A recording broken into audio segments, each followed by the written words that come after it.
2024 लोकसभा चुनाव से पहले जहां अखिलेश यादव मैराथन बैठक करके अपने संगठन को मजबूत करने का पूरा प्रयास कर रहे हैं, तो दूसरी तरफ लखनऊ के मध्य से विधायक समाजवादी पार्टी के कद्दावर नेता पूर्व मंत्री रविदास मल्होत्रा को लखनऊ के लोकसभा प्रभारी बनाया गया है। रविदास मल्होत्रा से ज्यादा खास बात करते हैं। सर, इतनी बड़ी जिम्मेदारी आपको मिल गई, क्या कुछ कहेंगे? समाजवादी पार्टी 2024 के चुनाव की तैयारी के लिए पूरी ताकत के साथ लग गई है।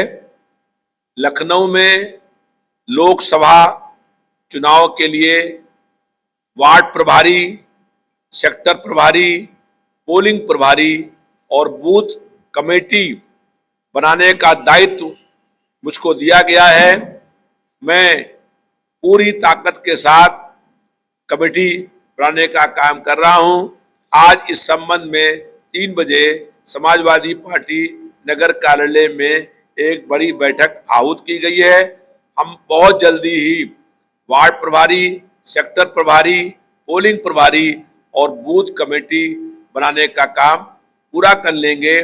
इस बार केंद्र में इंडिया की सरकार बनेगी और समाजवादी पार्टी उसमें सबसे बड़ी पार्टी के रूप में होगी।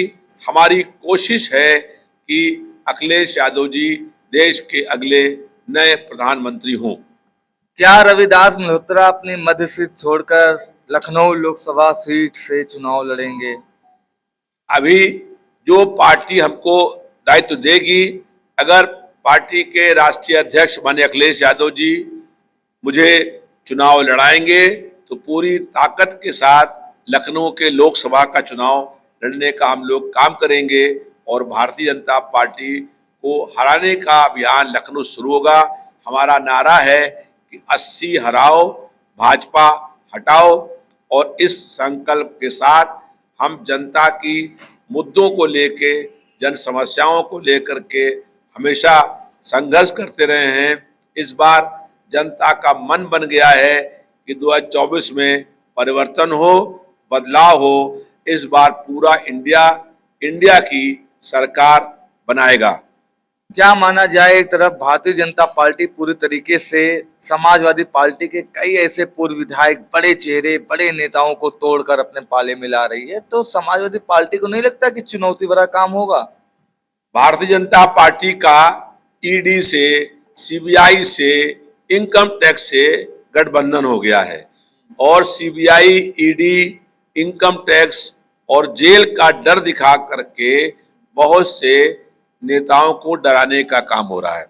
और जो भ्रष्ट नेता हैं, जो पहले भारतीय जनता पार्टी में रह चुके हैं और भारतीय जनता पार्टी को मालूम है उनके भ्रष्टाचार के बारे में, इसलिए उनको ईडी से, सीबीआई का, इनकम टैक्स का डर दिखा करके भारतीय जनता पार्टी में शामिल करने का प्रयास कर रही है। इस समय भारतीय जनता पार्टी भ्रष्ट और अपराधियों की पार्टी बन करके रह गई है।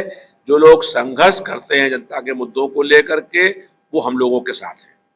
आपने ईडी की बात की, सीबीआई की बात की, तमाम सारी जांच एजेंसियों की बात की, लेकिन जो सपा से टूट के विधायक या पूर्व विधायक या बड़े नेता जा रहे हैं, सबका एक ही स्वर है कि सम्मान नहीं मिलता। अखिलेश यादव की सुनवाई नहीं होती, अगर उनसे टाइम लिया जाता है तो टाइम नहीं देते हैं, समय नहीं देते हैं। समाजवादी पार्टी के माननीय राष्ट्रीय अध्यक्ष जितना जनता से मिलते हैं उतना किसी पार्टी का राष्ट्रीय अध्यक्ष नहीं मिलता है।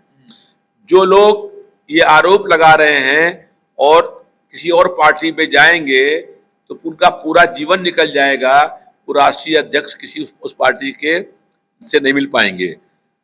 समाजवादी पार्टी के राष्ट्रीय अध्यक्ष रोज जब लखनऊ में रहते हैं, कई घंटे लोगों से मिलने का काम करते हैं, लोगों की बात सुनते हैं और समाजवादी पार्टी के जो 109 विधायक हैं वो पूर्ण रूप से उनके साथ हैं, नेता उनके साथ हैं।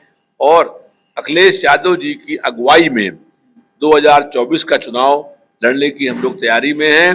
भारतीय जनता पार्टी सत्ता और प्रशासन का धन बल का प्रयोग करके चुनाव जीतना चाहती है, लेकिन जनता जो है इस बार इंकलाब करेगी और देश में परिवर्तन होगा। हो सकता है कि उत्तर प्रदेश में भारतीय जनता पार्टी का खाता भी न खुले। एक आखिरी सवाल आपसे लेते हैं। राजभर जी की सुरक्षा बढ़ा दी गई है। पहले आवास में जाते थे मीडिया कर्मी तो चेकिंग नहीं होती थी, अब चेकिंग हो रही है और एकदम मंत्री बनने कगार पे हैं। ओम प्रकाश राजभर पहले भी भारतीय जनता पार्टी की सरकार में थे। उनके सारे भ्रष्ट कार्य भारतीय बड़ी जानती थी, इसलिए वो 2022 में अखिलेश यादव जी के साथ समाजवादी पार्टी में आ गए थे, क्योंकि सपा की सरकार बनने जा रही है, ये माहौल था। जब सरकार नहीं बन पाई तब से भारतीय जनता पार्टी उनको ईडी सीबीआई का डर दिखा करके पार्टी में शामिल करने का प्रयास कर रही थी। ओम प्रकाश राजभर ने ये बयान दिया था कि अगर भगवान भी मुझसे आकर कहेंगे तब भी हम भारतीय जनता पार्टी में के साथ शामिल नहीं होंगे। अब भगवान से ऊपर कौन हो गया, इसकी बात उन्होंने मान ली। तो भगवान से ऊपर आज भारतीय जनता पार्टी ने ईडी, सीबीआई और इनकम टैक्स का डर दिखा दिया है, जिसके कारण से वो जो हैं भाजपा में गए हैं। और आज वही डर है कि उन्होंने सिक्योरिटी बढ़ा दी है। कल तक लोगों से मिलते थे, लेकिन आज जो है वो जनता का सामना करने की भी उनके अंदर साहस नहीं रह गया है। तो ऐसे लोग जो भ्रष्ट हैं, जो ईडी से, सीबीआई से, इनकम टैक्स से, जेल से डरते हैं, वो लोग भारतीय जनता पार्टी में जा रहे हैं। और भारतीय जनता पार्टी जो है वो लोगों को प्रलोभन दे रही है। और ओम प्रकाश राजभर मंत्री बनने के लिए बहुत अधिक परेशान हैं, और इसलिए वो भारतीय जनता पार्टी ऐसे लोगों को अपने दल में शामिल करने का काम कर रही है। तो ये थे हमारे साथ समाजवादी पार्टी की तरफ से बनाए गए लखनऊ के लोकसभा प्रभारी रविदास मल्होत्रा, जो कह रहे थे कि आने वाले दिनों में जब चुनाव होगा तो भाजपा को 80 सीट हराने का काम करेंगे। और ओपी राजभर को लेकर कहा कि जिस तरीके से पहले वो जनता से मिलते थे और समाजवादी पार्टी में आए हुए थे, उसके बाद तमाम। तो ये थे हमारे साथ समाजवादी पार्टी की तरफ से बनाए गए लोकसभा प्रभारी रविदास मल्होत्रा, जो कह रहे थे कि आने वाले दिनों में जब उत्तर प्रदेश का लोकसभा चुनाव होगा तो 80 की 80 सीट हराने का काम भाजपा का करेंगे। और जिस तरीके से ओपी राजभर पहले जनता से मिलते थे, लेकिन अब उनकी सुरक्षा बढ़ा दी गई है, उनके अंदर साहस खत्म हो गया है, क्योंकि अब वो जनता से मिलने के लिए उनके पास समय नहीं बचा है, ना ही उनके पास कोई क्षमता बची है। लखनऊ से कैमरा पर्सन रवि के साथ मैं इरफान रिजवी, अवध एक्सप्रेस, भारत।